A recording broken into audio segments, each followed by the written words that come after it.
জোরে লা ইলাহা। নামাজ রোজা সাইর না, বাবা মার খিদমত ভুইল না। নবীর সুন্নত সাইর না ভাই, নবীর সুন্নত সাইর না, জান্নাত হবে তোমার ঠিকানা। লা ইলাহা, জোরে লা ইলাহা। লা ইলাহা ইল্লাল্লাহু মুহাম্মাদুর রাসূলুল্লাহ। আমরা সকলেই পড়ি সাল্লাল্লাহু আলাইহি ওয়াসাল্লাম। পৃথিবীর যেই প্রান্তে আমার নবীর শানে আমরা দুরূদ শরীফ পড়ি, দুরূদ শরীফ শুনি, একজন মুমিন যখনই দুরূদ শরীফ পড়বে আর দুরূদ শরীফ শুনবে, আশিক রাসূলের উপরে ওয়াজিব হচ্ছে মুহাম্মদ সাল্লাল্লাহু আলাইহি ওয়াসাল্লামের শানে দুরূদ শরীফ পড়া এবং শোনার পরে সাল্লাল্লাহু আলাইহি ওয়াসাল্লাম বলা। এটা মুমিনের আলামত, মুনাফিকরা কখনো এটা বলবে না। কথা কোন ঠিক না বেঠিক? এর হাজরিন, অধ্যকার হযরত লালু আদুল্লাহ রহমতুল্লাহি আলাইহি এর বার্ষিক পবিত্র ওরস মোবারক 2025 সাল উপলক্ষে 2 দিন ব্যাপী আয়োজিত মাহফিলের আজকে দ্বিতীয় দিনের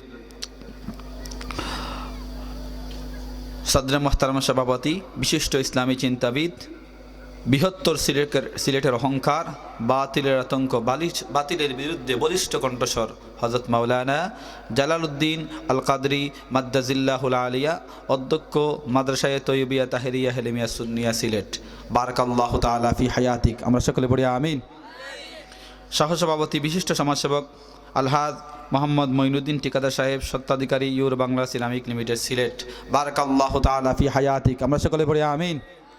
উপস্থিত আছেন বিশিষ্ট ইসলামী চিন্তাবিদ হযরত মাওলানা নুরুল আমিন সাহেব, ইমাম ও খতিব তালুকদার ফারাজা মসজিদ। আল্লাহ হুজুরের হায়াতের মধ্যে বরকত দিক। আমরা সকলে পড়ি আমিন। সম্মানিত হাজিরিন, আজকের এই মোবারক মাহফিলে আমরা আসতে পেরে, বসতে পেরে, কথা বলতে পেরে, কথা শুনতে পেরে খুশি না বেজার? কম না বেশি? এজন্য আমরা আমাদের সমস্ত মনের আবেগ, সমস্ত অনুভূতিকে উজাড় করে দিয়ে, রাতের এই নিস্তব্ধতাকে ভঙ্গ করে দিয়ে আল্লাহকে খুশি করার জন্য আমরা সকলেই পড়ছি আলহামদুলিল্লাহ। প্যারা হাজিরিন, আমি আপনাদের সামনে সূরা জিলজাল থেকে কয়েকটি আয়াত কারিমা তিলাওয়াত করেছি। যদিও এইরকম মঞ্চে এরকম বড় বড় উলামায়ে কেরামকে সামনে রেখে কথা বলার ন্যূনতম যোগ্যতা আমার নেই, তারপরেও যেহেতু বসে গেছি অল্প কিছুক্ষণ কথা বলবো। আপনারা শুনতে রাজি আছেন তো বাবা? আল্লাহ যেন আমাকে ইখলাসের সাথে কথাগুলো বলার তৌফিক দান করেন, আপনাদেরকে যেন আমলের নিয়তে শোনার তৌফিক দান করেন। আমরা সকলে পড়ি আমিন। কেননা বাংলাদেশে যত ওয়াজ হয়, পৃথিবীতে কোথাও অন্য কোথাও এত ওয়াজ হয় না। এত বক্তা, এত হাফেজে কোরআন, এত আলিম, এত মাদ্রাসা, এত মসজিদ, এত খানকা পৃথিবীর অন্য কোনো দেশে নাই। এত ওয়াজ হওয়ার পরেও মানুষের আমলের পরিবর্তন আসে না। কেননা আমরা বক্তা যারা আছি, আমরা অধিকাংশ ক্ষেত্রে ইখলাসের সাথে কথাগুলো বলি না। আর শ্রোতা যারা আছে আমলের নিয়তে শোনে না। এই জন্য দুইটা মাইনাস হয়ে যায়। ডান কান দিয়ে ওয়াজ হয়ে ঢুকে, বাম কান দিয়ে আওয়াজ হয়ে যায়, কলবের মধ্যে তাসির পড়ে না। কথা কোন ঠিক না বেঠিক? এজন্য আমরা যা এই মুহূর্তে নিয়ত করতেছি, এই মাহফিলে যা শুনবো, যা বলবো, শুধুমাত্র আল্লাহর সন্তুষ্টির জন্য শুনবো, আল্লাহর সন্তুষ্টির জন্য বলবো। আমরা সকলেই পড়ি আমিন। আমার বাইনা কবির মনোযোগ। আল্লাহ রাব্বুল আলামিন এই গোটা পৃথিবী ওয়ার্ল্ড ইউনিভার্সকে সৃষ্টি করেছেন। ফাইদা কাদা আমরান ফাইন্নামা ইয়াকুলু লাহু কুন ফায়াকুন। আল্লাহ রাব্বুল আলামিন কিছু সৃষ্টি করার উদ্দেশ্য করলে, ওগুলা সৃষ্টি করার জন্য কুন বললেই ফায়াকুন হয়ে যায়। পৃথিবী আল্লাহ তৈরি করলেন, একটা সময় আসবে এই পৃথিবী আর পৃথিবী থাকবে না। পৃথিবীর যত ইনস্ট্রুমেন্ট, যত কিছু আছে, পাহাড় পর্বত, নদী নালা খালবিল, চন্দ্র সূর্য নক্ষত্ররাজি, মিল্কওয়ে গ্যালাক্সি, মানুষ, পশু, জীব জানোয়ার যা কিছু আছে সব কিছু একদিন ধ্বংস হয়ে যাবে। আল্লাহ রাব্বুল আলামিন বলেন, কুল্লু মান আলাইহা ফান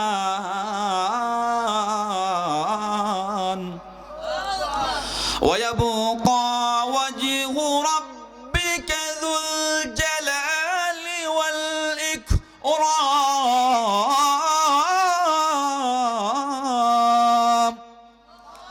আল্লাহ রাব্বুল আলামিন বলেন, পৃথিবীর মানুষেরা শোনো শোনো, কুল্লু মান আলাইহা ফান, পৃথিবীর মধ্যে যা কিছু আছে সব কিছু ধ্বংস হবে, কোনো কিছুই থাকবে না। ওয়ায়াবকা ওয়াজহু রাব্বিকা যুল জালালি ওয়াল ইকরাম, একমাত্র বাকি থাকবেন মহাসম্মানিত, যার সমত পরিমাণ সম্মান আর কারণ নাই, আপনার আমার স্রষ্টা, আমাদের খালিক ইজ্জত ওয়াল জালাল, মহান আল্লাহ পাক রব্বুল আলামিন। সুবহানাল্লাহ। আল্লাহ রাব্বুল আলামিন বলেন, হুয়াল আউয়াল ওয়াল আখির ওয়াজ যাহির ওয়াল বাতিন ওয়া হুয়া বিকুল্লি শাইইন আলীম। কিয়ামতের ময়দানে, কিয়ামতের ময়দানে আল্লাহ রাব্বুল আলামিন, পৃথিবীর আর কেউ বেঁচে থাকবে না, কোনো ফেরেশতা বেঁচে থাকবে না, সবাই যখন মৃত্যুর কোলে ঢলে পড়বে, ইসরাফিলের সিংহার ফুৎকারে যখন পৃথিবী ধ্বংস হয়ে যাবে, চূর্ণ বিচ্ছিন্ন হয়ে যাবে, আল্লাহ রাব্বুল আলামিন তখন এই আয়াত কারিমা বলবেন, হুয়াল আউয়ালু ওয়াল আখিরু ওয়াজ যাহিরু ওয়াল বাতিন ওয়া হুয়া বিকুল্লি শাইইন আলীম। আল্লাহু আকবার। আল্লাহ রাব্বুল আলামিন বলবেন, আমি ছিলাম সর্বপ্রথম, আমি সর্বশেষ। তার মানে কি, পৃথিবীতে মৃত্যু ছাড়া কেউ যদি দেখে থাকে, যার কোনো মৃত্যু নাই, যার কোনো ক্ষয় নাই, যার কোনো ঘুম নাই, যার কোনো নিদ্রা নাই, যার কোনো আহার নেই, তিনি হচ্ছেন রব্বুল আলামিন। আল্লাহু লা ইলাহা ইল্লা হুয়াল হাইয়ুল কাইয়্যুম লা তাখুযুহু সিনাতুন ওয়ালা নাওম। যেরকম সুবহানাল্লাহ। তাহলে আল্লাহ পাক রব্বুল আলামিন ছাড়া পৃথিবীর সবকিছু কি হবে, একদিন না একদিন ধ্বংস হয়ে যাবে। আল্লাহ রব্বুল আলামিন বলেন, ইযা যুলজিলাতিল আরদু জিলজালাহা, ও পৃথিবীর মানুষ, প্রচন্ড শক্তিশালী কম্পন যখন শুরু হয়ে যাবে, গোটা পৃথিবী যখন কম্পন শুরু হয়ে যাবে, প্রকম্পিত হয়ে যাবে।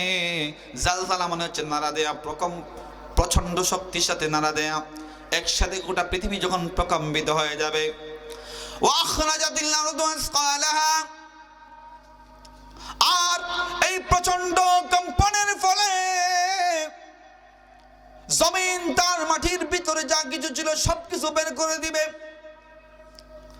মাটির নিচে যত কিছু আছে মানুষ লুকায়িত করে রাখুক, আর স্বর্ণ, সোনা, রূপা, তামা, আরো যত কিছু আছে খনিজ সম্পদ সব মাটির নিচে যা আছে, এমনকি মাটির নিচে যত মানুষকে দাফন করা হবে সবগুলা কিন্তু মাটি ধাক্কা দিয়ে বের করে দিবে। ওয়াকালাল ইনসানু মা লাহা, প্রচন্ড শক্তি সহকারে গোটা পৃথিবী যখন নাড়া দিবে, গোটা পৃথিবীর মধ্যে যখন কম্পন শুরু হয়ে যাবে, যখন মাটি তার ভিতর থেকে ভূগর্ভের মধ্যে যা কিছু ছিল সব বের করে দিবে। ওয়াকালাল ইনসানু মা লাহা, এই পৃথিবীর প্রকম্পিত হওয়া, কম্পন হওয়া, ভূমিকম্প হওয়া, পৃথিবী নেড়ে ওঠা আর মাটি সব কিছু বের করে দিল, এগুলা দেখে মানুষ বলবে, হায় হায় কি হয়ে গেল, কি হয়ে গেল, আমরা তো বুঝতে পারি না। ইয়াউমাইযিন তুহাদ্দিসু আখবারাহা,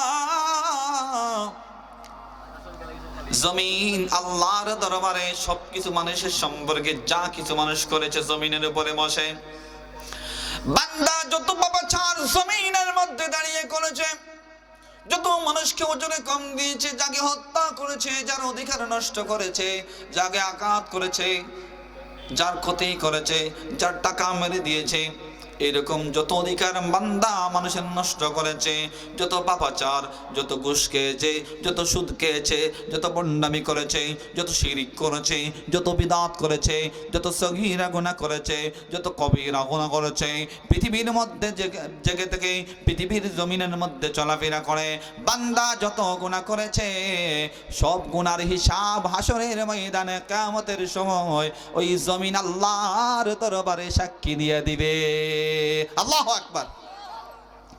তাহলে এই জমিনের মধ্যে দাঁড়িয়ে থেকে যা করব হিসাব করে করে করার দরকার আছে না নাই? আল্লাহ রাব্বুল আলামিন বলেন, বান্দা তুমি যা কিছু করবা হিসাব করে করে করবা, কেন না in the day of judgement আল্লাহর সামনে তোমাকে দাঁড়িয়ে পাই পাই করে হিসাব দেওয়া লাগবে। বান্দা কিরামান কাতিবিনা ইয়ালামুনা মা তাফআলুন, যা করতেছো কিরামান কাতিবিন লিপিবদ্ধ করতেছে, হাসরের ময়দানে সবগুলা প্রকাশ পেয়ে যাবে। আল্লাহু আকবার। প্যারা হাজিরিন, ইয়াউমাইযিন তুহাদ্দিসু আখবারাহা, জমিন সাক্ষ্য দিয়ে আল্লাহকে সবকিছু বলে দিবে, কি ভালো আমল করেছো, কি খারাপ আমল করেছো। সুতরাং এই জমিনের মধ্যে যারা আল্লাহকে রব জেনে সিজদা দিবে, হাসরের ময়দানে ওই জমিন তার পক্ষ নিয়ে আল্লাহর দরবারে সাক্ষী দিবে। সুবহানাল্লাহ। একটু আগে আমরা তালুকদার পাড়া কেন্দ্রীয় মসজিদ, আমরা ওই মসজিদে মাগরিবের সালাত আদায় করলাম, ঠিক না বেঠিক? এই জমিন হাসরের ময়দানে আমার আল্লাহর দরবারে আমাদের পক্ষে সাক্ষ্য দিবে। সুবহানাল্লাহ। এজন্য রাসূলুল্লাহ সাল্লাল্লাহু আলাইহি সাল্লাম বলেছেন, নামাজ যখন পড়বা, সুন্নত নামাজ যখন পড়বা, জায়গা পাল্টায় পাল্টায় বলবা, কেননা প্রত্যেকটা জায়গা হাসরের ময়দানে আল্লাহর কাছে আমাদের পক্ষ নিয়ে সাক্ষী দিবে। সুবহানাল্লাহ। বিআন্না রাব্বাকা আওহা লাহা, মানুষ যখন দেখবে জমিন তার বিরুদ্ধে সাক্ষী দিতেছে, তার সব পাপাচার জমিন উন্মোচন করে দিতেছে, সবকিছু বলে দিচ্ছে, সব প্রকাশিত হয়ে যাচ্ছে, মানুষ আফসোস করবে আর বলবে, জমিন তুমি কেন একথা বলে দাও, কেন আমাদের সিক্রেট বিষয় প্রকাশ করে দিচ্ছ, জমিন আমাদেরকে লজ্জিত করো না, আমাদের পাপাচার বলো না। বিআন্না রাব্বাকা আওহা লাহা, অর্ডার আসবে, জমিন যে তোমাদের পাপাচার আল্লাহর সামনে প্রকাশ করতেছে, এটা আমার আল্লাহ রাব্বুল আলামিনের অর্ডারে করতেছে। সুবহানাল্লাহ। يومئذ يصدر الناس أشتاتا ليروا أعمالهم, কিয়ামতের ময়দানে মানুষ দলে দলে বিভক্ত হয়ে পড়বে। মুফাসসিরিন ইকরাম বলেন, এই বিভক্ত হয়ে দলে দলে পড়ার কারণ হচ্ছে দুইটা কারণ, দুইটা ব্যাখ্যা দিয়েছেন। নাম্বার 1, মানুষ কবর থেকে যখন উঠবে, দলে দলে পাপাচারী এবং নেককার বান্দারা দলে দলে হাসরের ময়দানের দিকে প্রত্যাবর্তন করবে। 2 নাম্বার তাফসীর হলো, কিয়ামতের ময়দানে আল্লাহ রাব্বুল আলামিন যখন বান্দার নেকি এবং বদে, good deeds and evil deeds দুইটা যখন পরিমাপ করবেন, ওয়াকিমুল ওয়াজনা বিল কিসতি ওয়া লা তুখসিরুল মিজান, মিজান যখন তুলানো হবে, বান্দার আমলনামা, নেক আমল এবং পাপ আমলগুলো, নেক জিনিস ভালো জিনিস এবং খারাপ জিনিস দুইটা যখন ওজন করা হবে, বান্দার পাপাচার যখন বেশি হয়ে যাবে, বান্দাকে জাহান্নামে দেওয়া হবে। আর বান্দার নেক আমলের পরিমাণ যখন বেশি হবে, ওই বান্দাকে জান্নাতে দেওয়া হবে। তখন জান্নাতি দল জান্নাতে যাবে, জাহান্নামী দল দল বেঁধে জাহান্নামের দিকে নিয়ে যাবে। আল্লাহ রাব্বুল আলামিন বলেন, ইয়াউমাইযিন ইয়াসদুরুন নাসু আশতাতান লিউরাউ আমালাহুম, বান্দাকে আমল জানিয়ে দেওয়া হবে। এই আমলের কারণে বান্দা হয়তো জাহান্নামের দিকে দলে দলে যাবে, অথবা জাহান্নামের দিকে দলে দলে যাবে, অথবা জান্নাতের দিকে যাবে। আল্লাহ রাব্বুল আলামিন বলেন, ফামান ইয়ামাল মিসকালা যাররাতিন খায়রান ইয়ারা, ও বান্দা শুনো শুনো, একটা অনুর দানা পরিমাণ যদি নেক আমল করো, একটা অনুর দানা পরিমাণ, সরিষার দানা পরিমাণ, কিংবা একটা সরিষার দানার 70 ভাগের 1 ভাগকে বলা হয় অনু, জাররা বলা হয়। এই জাররা পরিমাণ ভালো আমল যদি বান্দা তুমি করো গো, এই বান্দা হাসরের ময়দানে আমলনামার মধ্যে ছোট্ট অনেক আমলটাও দেখতে পাবে। সুবহানাল্লাহ। ওয়া মান ইয়ামাল মিসকালা যাররাতিন শাররান ইয়ারা, আর বান্দা যদি খারাপ আমল করে, গুনার কাজ করে, পাপাচারী কাজ করে, নাফরমানি করে, নামাজ পড়ে না, রোজা রাখে না, হজ করে না, যাকাত দেয় না, পর্দা করে না, হালাল খায় না, হারাম ছাড়া তার পেটের ভাত হজম হয় না, এরকম মানুষ আমাদের সমাজে আছে না নাই? আমার ভাইরা, হারাম তো খায় খায়, কিন্তু লজ্জা নাই। বুক ফুলিয়ে বলে, আমি হারাম খাই তো কি হয়েছে, আমার ইমান ঠিক আছে, মনে হয় ইটার সিমেন্ট দিয়ে, বালু আর পাথর দিয়ে ইমানের এটা তো মনে হয় ঘরটা ভালো করে বানাইছে। কয় নামাজ না পড়লে কি হয়েছে, শরীয়তের মোল্লা, তোমার দূর মসজিদ পর্যন্ত যাও, মসজিদে যাও, নামাজ না পড়লে কি হয়েছে, আমার ইমান ঠিক আছে। মনে হয় কি বালু আর সিমেন্ট দিয়া মনে হয় পাকা কইরা ইমানের এই কলটারে বানায় ফেলছে। প্যারা হাজিরিন, আমার রাসূল বলেন, আস-সালাতু ইমাদুদ্দিন, মান আকামাহা ফাকাদ হাদামাদ্দিন ওয়া মান তারাকাহা ফাকাদ হাদামাদ্দিন। যে নামাজ পড়লো সেজন্য তার দিনটাকে জিন্দা করলো, আর যে নামাজ ছেড়ে দিল সেজন্য তার দিনকে ধ্বংসের রাস্তা করে নিক্ষিপ্ত করে দিল। অন্য হাদিসের মধ্যে আল্লাহর নবী রাহমাতুল লিল আলামিন বলেন, একজন কাফের এবং একজন মুমিনের মধ্যে যেই জিনিসটা পার্থক্য করে দেয়, একজন মানুষ মুমিন এটা প্রমাণ করার জন্য, আবার একজন কাফির সে যেন কাফির এটা প্রমাণ করার জন্য নামাজের চাইতে বিকল্প কোনো উদাহরণ আর হতে পারে না। সুবহানাল্লাহ।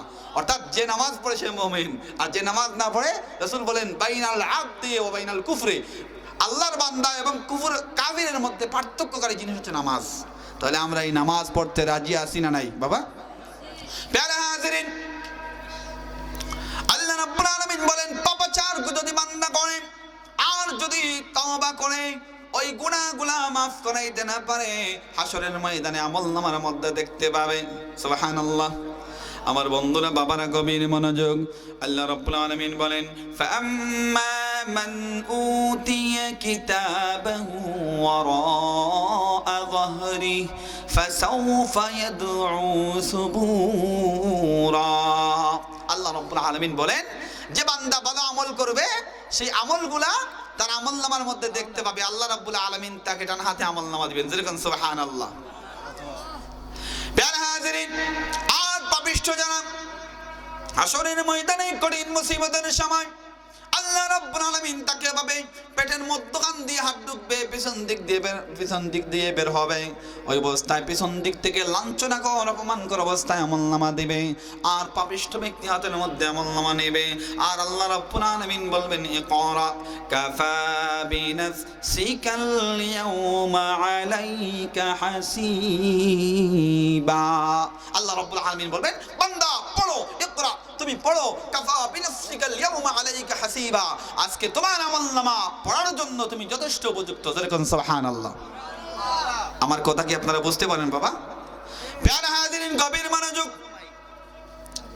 পাপিষ্ঠ বান্দারা আমলনামা পড়বে আর বলবে ওয়াউদিআল কিতাবু ফাতারাল মুজরিমিনা মুশফিকিনা মিম্মা ফীহি ইয়াকুলুনা ইয়া ওয়াইলাতানা মা লিহাযাল কিতাব লা ইউগাদিরু সগীরাতান ওয়ালা কাবীরাতান ইল্লা আহসাহা। পাপিষ্ঠ ব্যক্তি যখন আমলনামা পড়বে, আমলনামা পড়ার পরে বলবে আল্লাহ ইয়া ওয়াইলাতানা মা লিহাযাল কিতাব, হে আল্লাহ রব্বুল আলামিন তুমি আমাকে এমন একটা আমলনামা কিতাব দিলা লা ইউগাদিরু সগীরাতান ওয়ালা কাবীরাতান ইল্লা আহসাহা।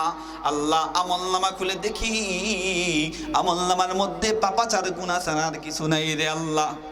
আল্লাহ ছোট ছোট গুনাহ করেছিলাম, রাতে নিশিতে অনেক গুনাহ করেছি, ছোট গুনাহ করেছি, বড় গুনাহ করেছি, আমার মনে হয়েছিল কেউ দেখে নাই, এগুলো আমলনামার মধ্যে ওঠে নাই। আল্লাহ লা ইউগাদিরু সগীরাতান ওয়ালা কাবীরাতান ইল্লা আহসাহা। আল্লাহ আজকে আমলনামা হাতের মধ্যে নিয়ে দেখলাম কিরামান কাতিবিন ফেরেশতা একটা গুনাহ লিখতে বাদ দেয় নাই। সুবহানাল্লাহ। তাইলে আমরা বেশি বেশি করে গুনাহ করব? আমার প্রাণের ভাইরা, গভীর মনোযোগ। আল্লাহ রাব্বুল আলামিন বলেন বান্দা গুনাহ যে তুমি করবা হিসাব করে করে করবা, কেন না এই গুনাহগুলা কখনো আমলনামা থেকে বাদ পড়বে, কখনোই বাদ পড়বে না। বান্দা গুনাহ করবে, তাওবা করলে আল্লাহ মাফ করে দিবে, কিন্তু কতিপয় কিছু গুনাহ আছে বান্দার হক আল্লাহ কখনো মাফ করবে না। আল্লাহর হকের মধ্যে একটা হক